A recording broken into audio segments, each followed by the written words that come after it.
Like, happy birthday to you, happy birthday to you.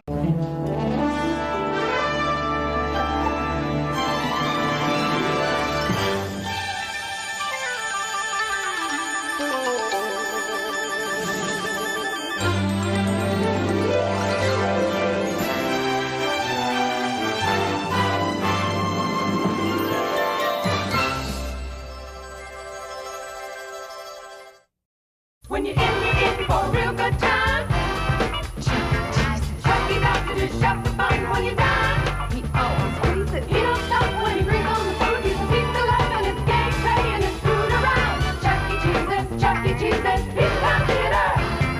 Chuck E. Cheese's, Pizza Time Theater. Come on over, come on over, come on over, come on over.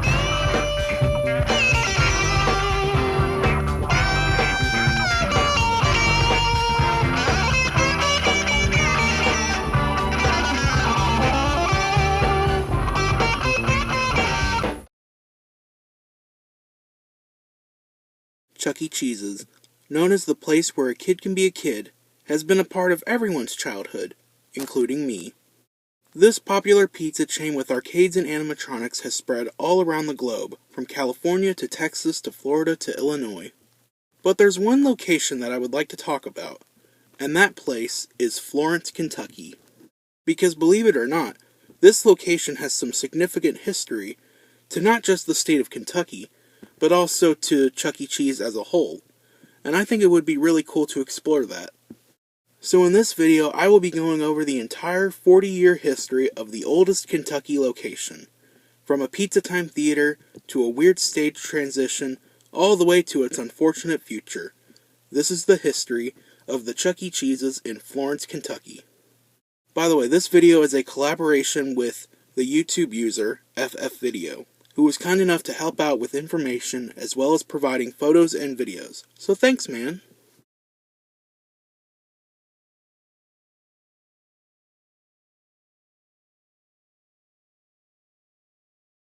So before I talk about Chuck E. Cheese's in Florence, I want to quickly go over the history of each. Chuck E. Cheese's was founded on May 17, 1977 and opened its first location in San Jose, California. It was created by Nolan Bushnell, who was also the co-founder of the video game company Atari. He wanted to make a place that families could hang out and play the latest arcade games, since before this arcades were seen as dangerous places due to violence. As for Florence, Kentucky's history, it's a little complicated.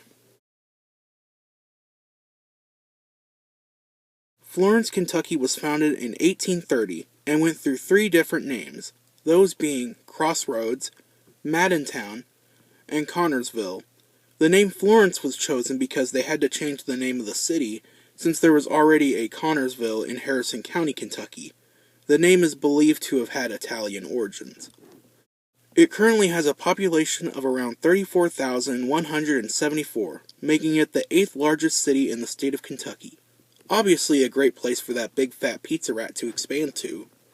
Now the opening of the Florence location wasn't just another restaurant opening, but in fact, it was a very important one.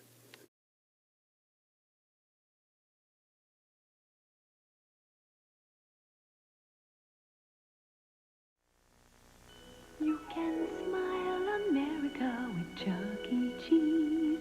You can smile, America, with Chuck E. Cheese. Food and games and all kinds of features for a taste of Pizza Time Theater. You can smile, America, smile, America. You can smile, America, with Chuck E. Cheese.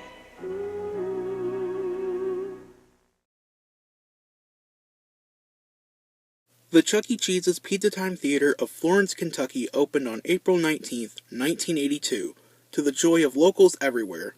Not just because it was a new restaurant, but because it was the first ever Chuck E. Cheese's to open in the state of Kentucky. The restaurant was also located in a great area, as it was located right across from the Florence Mall. The owners of the restaurant were Jimmy and Barbara Bernstein, and if that name sounds familiar, it's not these Bernsteins.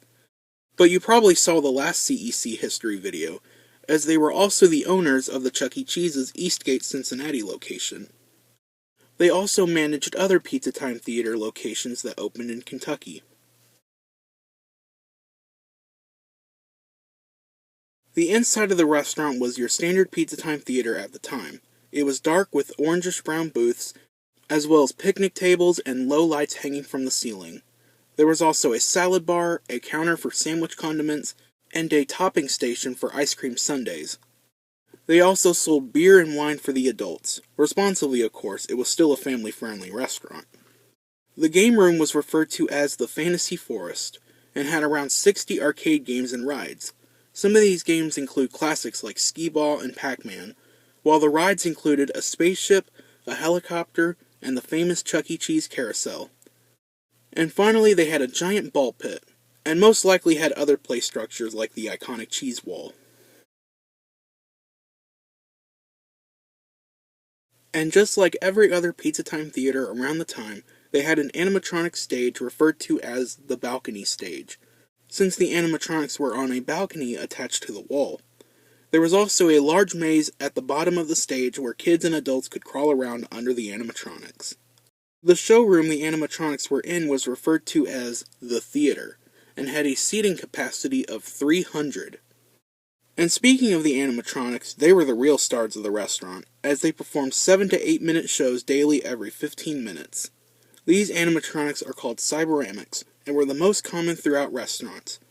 They were called the Pizza Time Players, and it included the Warblettes Singing Birds, Chuck E. Cheese, Jasper T. Jowls, Mr. Munch, Pasquale the Chef, and for the first time ever on the History of series, we have our very first guest star cyberamic. None other than Harmony Howlett. Harmony was a Western Coyote cowgirl who mostly sang Western and old country songs. Fun fact, she was actually the last original Pizza Time Theater guest star to be created. Along with the Harmony character, there was also a new backdrop for the stage, complete with cactuses. Pizza Time Theater did this a lot with the guest characters, but later went on to just use the standard red curtains. Speaking of the other guest characters, I heard somewhere that Florence got a Madam Oink after Harmony was retired. However, I could not find any evidence to support this. But considering the fact that Madam Oink made a comeback in early 1983, it's possible she could have been present in Florence, although they ended up getting a Helen Henny not long after. Now, as awesome as Harmony Howlett was, she was not the only guest character at the Florence Kentucky Pizza Time Theater, as there was somebody else, a certain rock and roll celebrity, also known as the King. The King was a large, 9-foot-tall lion that was made to resemble Elvis Presley, and he also performed his songs. He performed in an area of the restaurant called the Lounge, which also had tables set up around his stage so customers could get extremely close to him. An interesting thing to note is that this king was token operated, meaning you had to insert a token to hear him sing, but this was later changed a few years later. Here's the only known photo of Florence's king animatronic. The Florence location of course had a Chuck E. Cheese mascot costume, but I'm not sure if they had any of the other characters. However, since the other Kentucky locations did have multiple costumes, it wouldn't be out of the ordinary for this one to have more characters. And here's some other fun facts about this location. From Monday to Thursday they held a promotion called Double Token Days, which is where you would get double the amount of tokens you would normally get. In the month of May there was a promotion where you could get a 25% discount on all food and beverages for any group of 20 or more. Despite both Louisville locations and the Bowling Green locations having teen nights, Florence didn't hold teen nights until 1985. This was because they wanted to stay very family-friendly. And finally, Chuck E. Cheese himself visited several places around Florence, and the location hosted many events. One event even had, at the time, Cincinnati Bengals quarterback Ken Anderson visit in support of the Mothers of the Special Children Community Involvement Day. Over the next few years, the Florence Kentucky Pizza Time Theater continued to entertain and excite anyone who visited. It was even able to survive multiple bad moments for the company. These include the video game crash of 1983, and when Pizza Time Theater filed for Chapter 11 bankruptcy and was purchased by Showbiz Pizza. And at this point, you're probably wondering, how was it able to survive the bankruptcy? Well, not only was the location doing great, but it also survived thanks to the Kentucky locations being franchise stores. Yeah, so all the Pizza Time theaters in Kentucky were owned by the same investing group, run by former Cincinnati resident Steve Snow. So you have that guy to thank for Florence sticking around today. In 1986, Pizza Time Theater and Showbiz Pizza merged, and later, around 1990, there came a rebranding of the company and stores. The Pizza Time Theater name was no more, as it was now just Chuck E. Cheese's. Now with a new name and identity, the Florence location had to go through some changes. Some were minor, but others, not so much.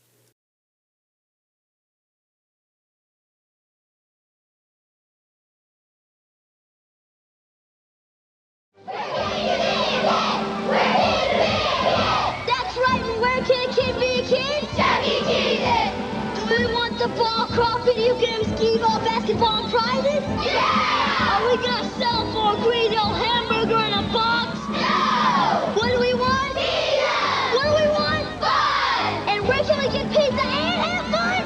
Chuck E. Cheese's! For a kid to be a kid! Yeah! For a kid to be a kid! For a kid to be a kid! In 1991, a year after the rebranding of the company, the newly named Chuck E. Cheese's of Florence, Kentucky received a brand new addition. A new animatronic stage referred to as the Rocker Stage. For those of you who don't know about this legendary stage, it was first created in 1988, and it features the 5 main characters on a stage that resembled a house.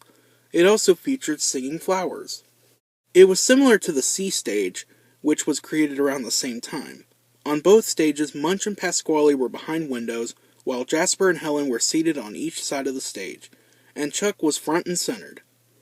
Some interesting things to note about the stage is that they had a Broadway Helen with a very weird mask. Like, what is up with her hair? And Chucky actually kept his Pizza Time Theater vest all the way up until the stage was replaced, but his hat changed to a cool Chuck hat in the late 90s. And speaking of Chuck, there was a banner above him that could be pulled down to hide the animatronic, while the mascot came out to perform live shows. Along with a brand new stage, there was also a few new renovations, such as a new logo, wood paneling on the walls of the restaurant, hanging plants, and new blue booths. The wall art also changed to the standard Phase 2 decor, such as oil paintings of the characters, and that iconic Chuck E. Cheese Mount Rushmore sign. It was also around this time that the King was removed along with the lounge room, so now the only animatronic entertainment was the Rocker Stage. Somewhere between 1998 and 2000, the restaurant was remodeled again to become a Phase 3 store. This is the remodel that introduced the iconic Cool Chuck logo, as well as the Sky Tubes and the Toddler Zone. There was also brand new signage and artwork, such as parody albums, TVs, and movie posters featuring Chuck and his friends, as well as sports equipment and magazine parodies all over the walls. Despite the new look, the Florence location did still reuse some Phase 2 artwork from the previous remodel. For a few more years, the Florence, Kentucky Chuck E. Cheese continued to operate as a Phase 3 with the Rocker Stage, with only a few changes happening, such as the ball pits being removed, and Broadway Helen was replaced with the Standing Helen in 2000. However, that was the last major change to the Rocker Stage, as its days were numbered. But it wasn't another remodel, it was something else that ended the Rocker Stage's run.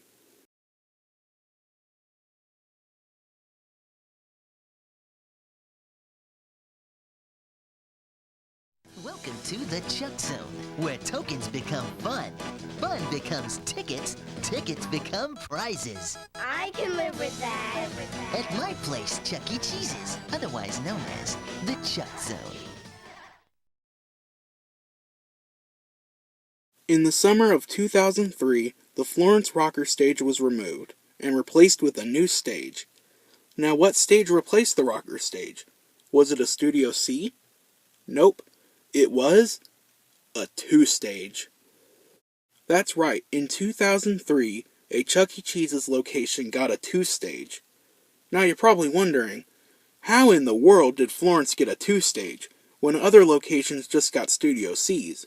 Well, it's because this particular 2-stage did not have Kentucky origins. The 2-stage was actually relocated from the original Chuck E. Cheese's located in Hampton, Virginia. Now, I plan on doing a history video on the Chuck E. Cheese's in Hampton, Virginia sometime in the future, but to summarize, they had a 2-stage for a few years, but then that location closed in 2002, and I believe it relocated to its current location, where it received a Studio C beta. But instead of destroying the stage, somebody decided to send the old 2-stage to the Florence, Kentucky location. Why? Well, I'm not sure, but I want to thank whoever made that decision. Not all heroes wear capes. Let's talk a little bit about the 2-stage since it's the first time we're seeing it on the History of series. So the 2-stage, as the name implies, is a Chuck E. Cheese animatronic show on 2 stages. It was created in 1992 and shares a lot of the same props with the 3-stage show, except this stage featured Cyberamics and not Rockafire bots. But they did have the same outfits made for them. Helen, Munch, Jasper, and Pasquale were all on the right side of the stage, while Chucky is on the left side of the stage, on his very own stage. And there's a TV separating the 2 stages. Finally, the stage contained the iconic Chuck E. Cheese wink sign.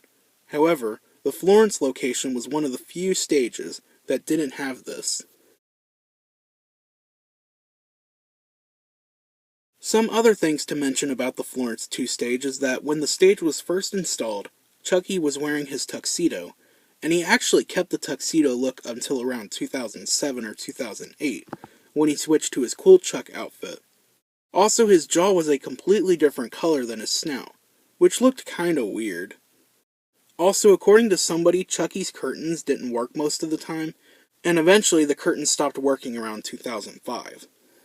As for the other characters, Helen was pretty much the same as the one on the rocker stage, but it wasn't the same bot. Pasquale's drum front said tempo on it, and one of the coolest parts about this stage was that both Munch and Jasper kept their Pizza Time Theater masks. You can tell it's those masks because of Munch's shaggy fur and Jasper's visible wrinkles. Although I should admit, Florence wasn't the only location with Pizza Time Theater masks on their characters, but that's a story for another day. Aside from the new stage, nothing else inside the restaurant really changed. I'm sure they got some new decor and new games, but I'm going to hold off on talking about the games at this location for now. But one big event related to this location happened in 2008, when it was sold to CEC Corporate. So now it was no longer a franchise location, but rather a corporate-owned location. I'm not sure if this was good or bad, but it's whatever.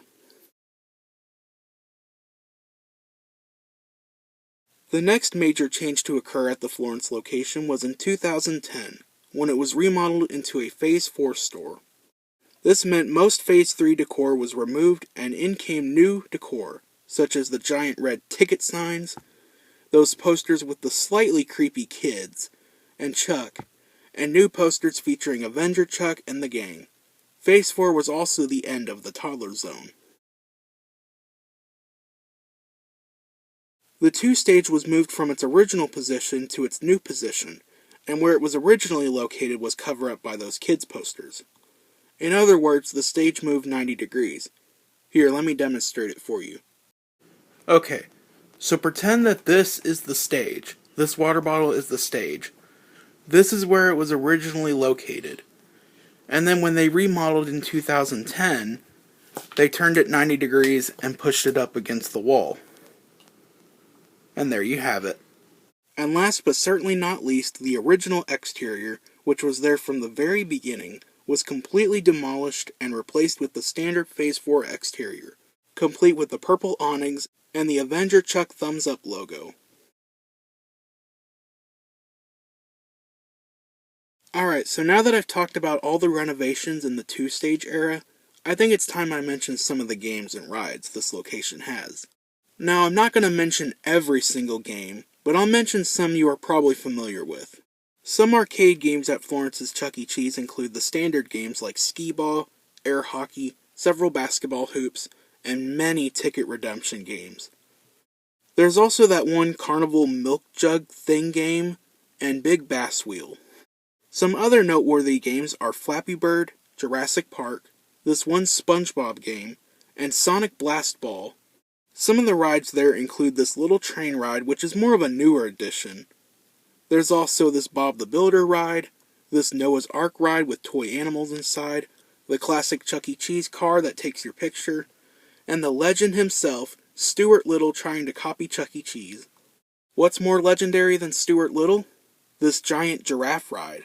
And while yes, it's not exclusive to this location, it is the only one in Kentucky. And also, why is it medieval themed? Did knights ride giraffes back then? I don't know, I'm not a zoologist. Around 2017, this is when things started to go downhill. First, the Sky Tubes were removed. Then the 2 stage was starting to show its age. Chucky's eyes were kinda messed up, the back of Helen's head was falling off, and Jasper was missing his hat. But thankfully, this was all minor and fixable, except the Sky Tubes, of course. By the following year, things started to get better, with the 2 stage getting fixed and the location receiving new games. Later on, the 2 stage made a name of itself, being the last full Munch's Make-Believe band in the entire state of Kentucky, after Paducah lost theirs. R.I.P. Paducah. Don't worry. Video coming on you in August, I promise. As we entered the 2020s, the Florence Kentucky Chuck E. Cheese's was still alive and well, and even survived the COVID-19 pandemic. The stage was also in really good condition, with only a few minor things broken. But then, almost overnight, around mid-2021, the 2 stages' condition was starting to get really bad, as pretty much every character was malfunctioning in some form. Chuck's mouth wasn't working properly, and his shorts kept falling down, revealing Chuck is going commando the whole time. Helen's mouth hose wasn't connected properly. Munch was really falling apart, with the back of his head falling off, and his back Velcro was coming undone. Pasquale's mustache was extremely loose, and Jasper. Oh, Jasper. That poor fruitcake dog had the most damage with his arms not working, and his eyes were always closed. And when they were open, it exposed a huge black hole in his eye. But even with the bad condition the band was in, some people did still care about the stage, like it got decorated for Halloween by FF Video. Sadly, this would be the last major thing to happen with the stage, as its days were numbered, as something terrible was about to take place. Something that makes kids cry. Something that makes Chuck E. Cheese just another pizza place. Something worse than concept unification.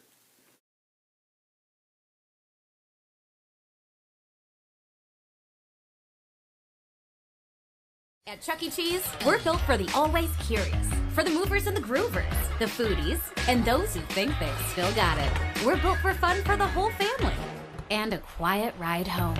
Chuck E. Cheese, where a kid can be a kid. In March 2022, Florence, Kentucky's Chuck E. Cheese would be affected by a certain sickness. A sickness that can't be cured. The cancer known as Chuck E. Cheese 2.0. This came kind of out of nowhere. Like, I'm sure employees and management knew about it, but the general public certainly didn't, unless they knew a worker. It was rumored for a little bit that Florence would be getting remodeled, but nothing was ever confirmed, until we saw the first bit of remodeling.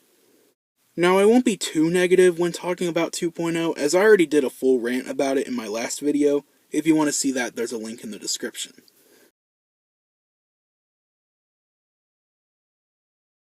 So here's something cool. Thanks to FF Video's Florence Remodel Progress video, I was able to get a timeline for the entire 2.0 remodel. So now I will talk about days that were noteworthy. So in total, the whole remodel took 42 days to complete, and it officially started on March 14th, 2022. The first few days saw minor changes such as the removal of posters, signs, and the awnings. On day 4, the remodel was suddenly paused due to some permit issues, but this was pretty short-lived and the remodel resumed a day or two later. Day 6 was when the major changes started to occur. For example, this was when the dance floor began installation. But interestingly, the animatronics started working again, since they weren't working for a while. The booths also started to get removed, and they kinda just left them outside on the side of the road. I'm surprised nobody took one of them. And lastly, the floor started to get worked on. By day 10, the logo and signs on the outside of the restaurant were taken down, leaving a few label scars.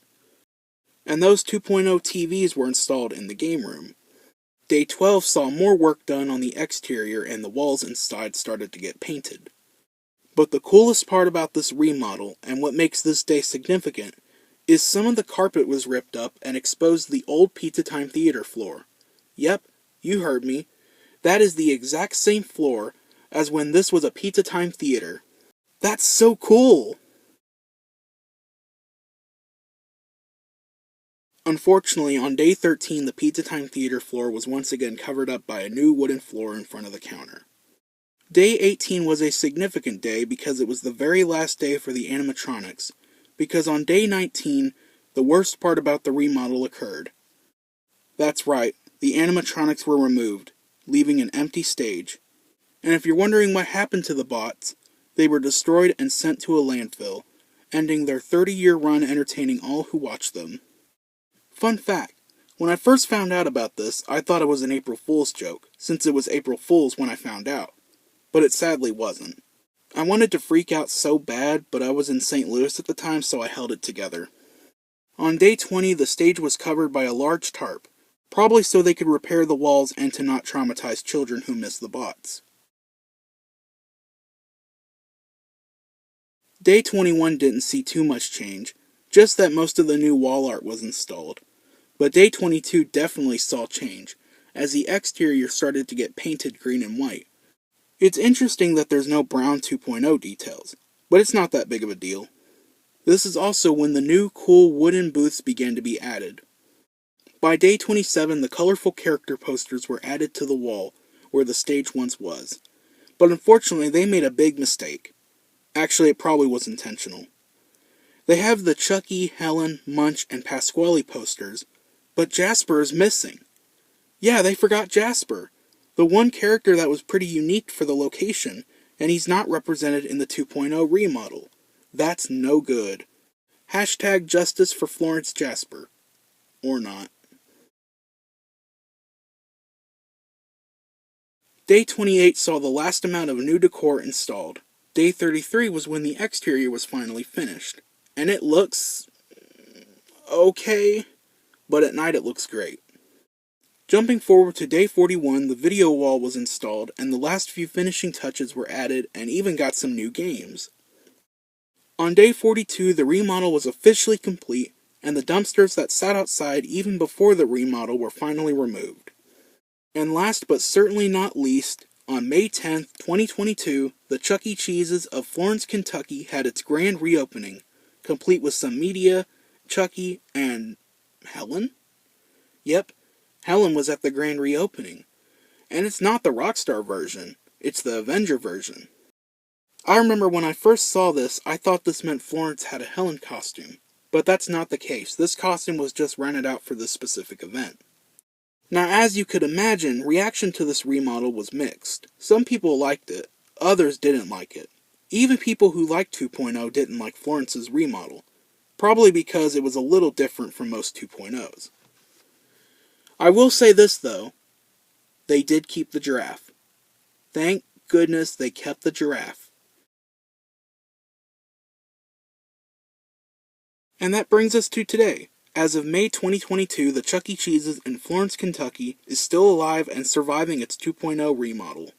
It currently has a 3.7 star rating on Google. If you want to visit this location, the address is 7635 Mall Road, Florence, Kentucky 41042, right across from the Florence Mall. You might want to visit soon because once a location gets remodeled into a 2.0, its lifespan decreases, and it could lose business and close. Not that such a thing would actually happen, but I'm just saying. But of course Chuck E. Cheese corporate is smarter than me.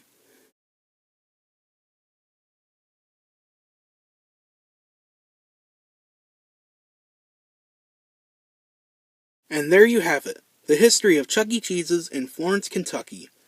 Before I end this video, I want to give a huge shout out to FF Video for giving me permission to use their videos, as well as helping me out and giving me some information about the location. Be sure to subscribe to them and check out his YouTube page, as well as their Instagram page. Tell him Nathan sent you. Also, another shout out to Instagram user CEC_Florence, who helped out with other information, so make sure to check them out too. If you have any questions, let me know in the comments section down below. Please like, share, and subscribe, and I'll see you next time on the History of series. Bye-bye! I see trees of green, red roses too. I see them bloom for me and you. And I think to myself, what a wonderful world.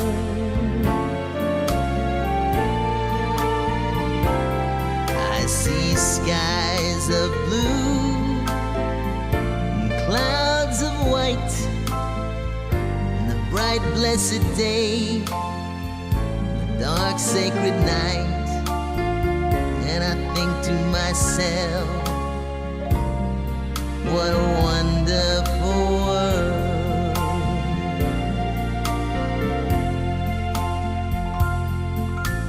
The colors of the rainbow, so pretty in the sky, are also on the faces of people going by. I see friends shaking hands, saying, how do you do? They're really saying, I love you. I hear babies cry, I watch them grow. They'll learn much more than I'll ever know. And I think to myself, what a wonderful world. Yes, I think to myself, what a wonderful world.